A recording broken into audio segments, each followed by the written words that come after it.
Yeah, all right. Thank you so much. I see the recording button or the little thing, so it Right. looks like we're on. Yes. Just wanted to do a quick introduction. I'm Jeremy Mentz, the founder of Maple Twig, and where we're just learning how to have better conversations and experiencing, we're trying this journey together. And today I have Dallas, I'm meeting with Dallas Demmitt, Dr. Dallas Demmitt, who is, as you see, a listening coach. He's much more than that to me. He's a very dear friend. But I'm really excited to have you on today and to just kind of chat and to discover maybe some tips and some tricks that we can use to have better conversations with people when life feels really tense, when life feels chaotic, and you turn on the news and it feels like the whole nation is fighting and we're being Yes. ripped apart.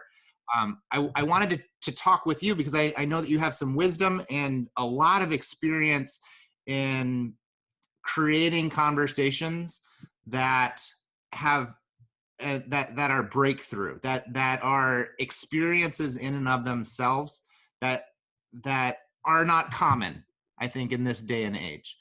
And so I'm excited to have you on. Welcome. Do you want to give people maybe a little bit of background about who you are and where you come from? I'm really much more interested in the people that are watching this and listening to this. And I, let's just let me capture what you just told me about what you would have in sight about the value of what we could do today in this conversation. Is recognizing that obviously I've accumulated a lot more years of life experience than a young man like yourself and maybe your other witnesses to your sharing of this information. And with that, I've made a lot more mistakes than you've had a chance to make, even though I know better. And when it comes to listening, I have this affliction of now attempting to address, and that is I overtalk and I underlisten. What did you hear about That you've been around the sun a few times and Yes. you see some value in listening more and talking a little bit less. And what that, And what you just did there, seeking the feedback, what is it that you hear me saying? yes. It's again, when I'm rattling and making my noise to answer your question, I can make a lot of noise over a long time, and there's a lot of people who make a lot of noise since birth, and they do not ever check to find out what anybody else is hearing because they've never been listened to themselves. So they don't know what this is calling for because they haven't seen it or experienced it. And that's the simplest roots of a habit that we don't know is so well established that we've never thought about as to how we are actually competing for airtime when we're in the presence of other people. That's what you see on the video. People are competing for airtime to talk at people, not talk at people, tell and scream at them or whatever else, but they're telling, they're not really talking with anybody. I make a distinction between telling and talking. Now you and or your listeners are going to have to think about, is there a difference? Well, if you actually pause and turn to somebody around you or go find somebody and just have that conversation. What's the difference between telling somebody something, whether it's your family member, or talking with somebody, whether it's a family member or whoever? There is a huge difference in those two words that we put them together. And now I'm getting really sensitive to even the simplest of words like telling and talking. Am I telling you something or am I talking with you about something? Just to put you on pause and to recap, what I'm hearing you say is that first, that there's a difference in words, and that the words that we say sometimes carry different meanings and weights based on our histories, based on our life experiences, based on where we live in the country. They can just carry different weights and meanings. And so the difference in your mind, you see a difference between telling and talking. And that's something that we could chat about, or that, you know, people who are watching this can chat about. But those words don't mean the same thing to everyone. And what might those words mean to you? So when you talk about the difference between telling and talking, what does that mean, or what does that mean to you? What distinction do you want to make in that? Well, I usually have to create a pause so somebody can not get brain cramps too quick in this conversation and turn to somebody near you and say, what did these guys just say? Because I'm still not, I'm not on track with all this. When you're in that state of mind right now, you are normal. You're very normal and you're very average, but I'd like to maybe encourage you and to enter into a new space. And that is the 2% that have actually been formally trained, according to some study, to listen in the depth that we can. And that is to really give people the experience of having somebody help them hear their own thinking out loud. So hearing your own thinking out loud with someone is really a rare life experience. It's what I found after 50 plus years of being a resource as a professional helper to people in the roles that I've fulfilled in the last 50 plus years. It's not about me, it's what they're saying and helping them discover what they're saying and help them then hear what they're saying. And when they hear it, they actually oftentimes have good options. If they want change, they can see some of those answers there that they're just not following through yet on. Oof. Yeah. So, because I think that there's a lot there. Let me tell you what I heard, and then see whether or not we're on the same page. Yeah. What you're talking about is when you say a gift of listening or an experience, there is, I think you're hitting on the idea that most people don't have somebody who listens to them, right, or gives them feedback about what they hear the other person saying in response to just whether or not they're communicating it accurately or understanding it accurately. And instead, sometimes we maybe jump in and we make an assumption about what somebody's saying instead of really slowing it down enough to verify that we're on the same page, or that we have the same, that I'm understanding what it is that you're trying to say. I think you did a better job explaining it the first time, but that's a little bit of me processing what I hear you saying. Am I close? But that's helpful. Oh yeah, it's close. But again, even in that effort for you to recapture what I gave you, mine wasn't clean. Mine wasn't as simple in the original message as it could be as I hear what it came through to you.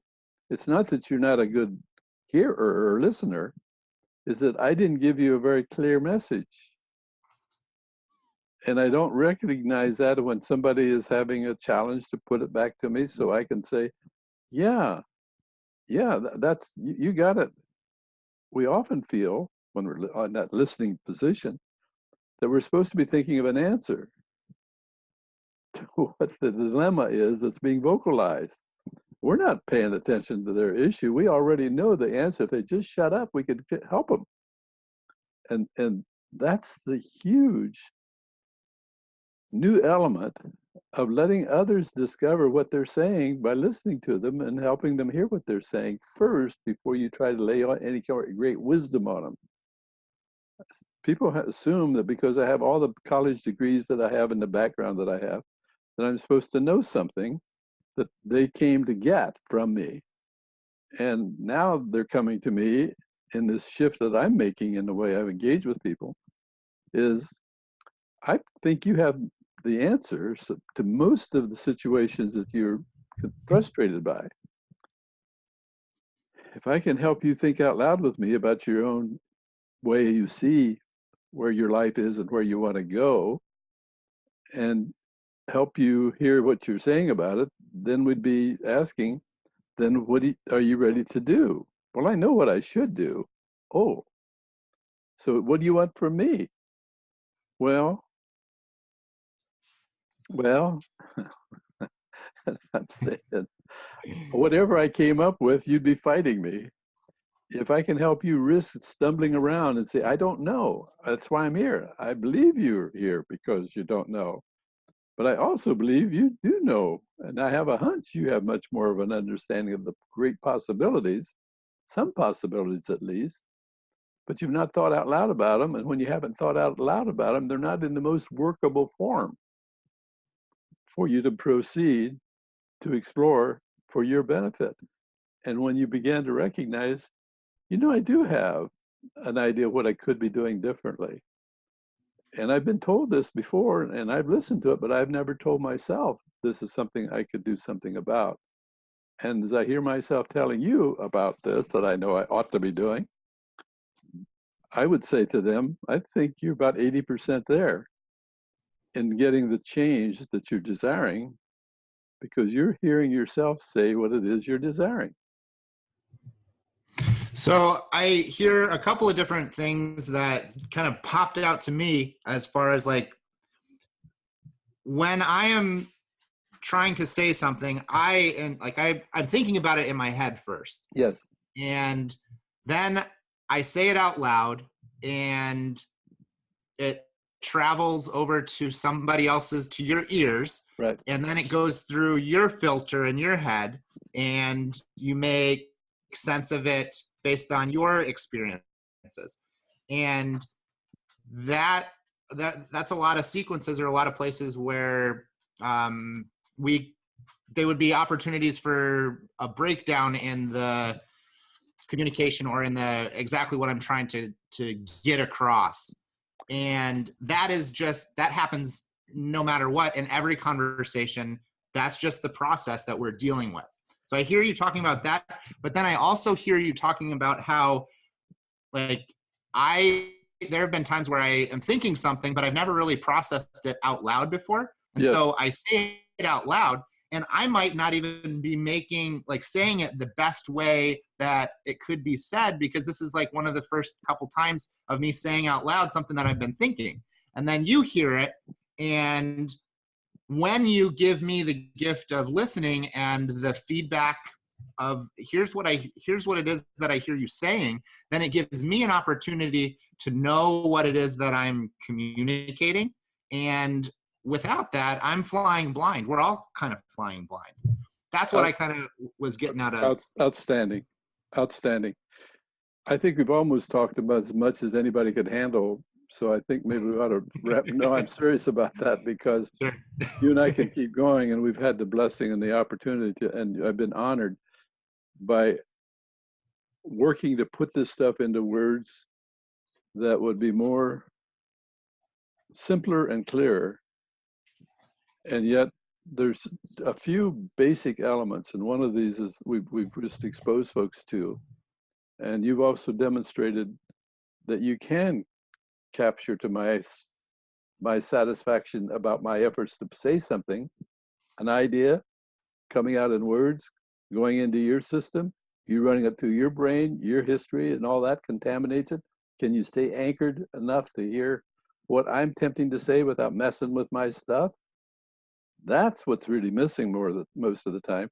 We think we've always got to add something to somebody else's message so we can be helpful. But I think, as one who's done that for years, I'm better off staying with their message until they are ready, and maybe till they have the illumination.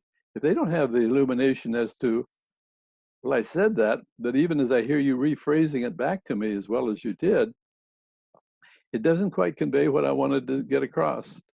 So then you get a chance to clarify. And that's why, Jeremy, as you know, I label this discovery conversations, discovery communication. We're discovering with each other and for each other.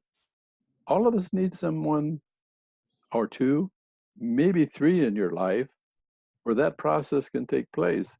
That depth of conversation isn't going to take place with everybody that comes into our life. I think that's really important, because right now we're talking about a very high level of engagement, but it's out there and it can be done. You and I have been able to experience that with one another, and others can. But again, you need a supportive relationships to do that. You're not going to get it from a guru. You've got to get it by saying, I heard these guys talking the other day, and this video from my friend Jeremy, and they got me thinking, do you want to look at this video with me? And let's see if we can figure out what they were saying. And does this have any interest to you? I'm looking for somebody that might have an interest in this, what these guys were doing. And let's see if we can find somebody just to begin having a conversation about it. That's the ideal outcome of our conversation today. So you're saying that it doesn't happen in a vacuum. You can't do it just, I mean, by knowing it. Expect it to just happen, and you read a book or you watch a video and it just happens. It takes practice. It takes an intentional willingness to say, you know what, I'm going to reel this back in, and before I start opening my mouth and jumping to the next thing, I'm going to see if I understand the person that I'm talking with's point of view. And I'm gonna make that my priority instead of trying to change somebody's mind or to win an argument or to say something that will impress them to make yourself look good. Instead of that, just see if you can try to like understand what it is that they're saying and then repeat it back to it or summarize it to their satisfaction. And if you can do that, then you find common ground and like you open up a possibility for dialogue. And you are in the depths of dialogue, really, when you're providing that with and for each other. There's some ancient writing that two phrases come to me from two different sources, but one is answering before listening is both stupid and rude. I'm not sure that needs further explanation. Seems pretty straightforward.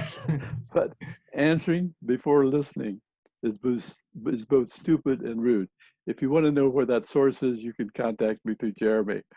All right. The second one is lead with your ears, follow with your tongue.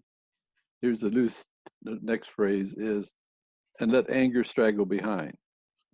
Lead with your ears, follow with your tongue, and anger will straggle along behind. We don't see people leading with their ears to really capture what one another is saying. We don't really listen to what they're saying because listening involves conversations with people who are talking with one another, not telling, as is the media. And we oftentimes in our conversations, we're not talking, we're telling and screaming and whatever else. But talking and listening is what you and I have a passion about, and I sure appreciate your teaching me about your learning and experiencing it with you, because I learned phenomenal amount from even younger guys than me, but everybody's about 40 years younger than I am these days, which I'm really excited about, because my age group, there's very few, very few, but there's a whole generation of your children and my grandchildren.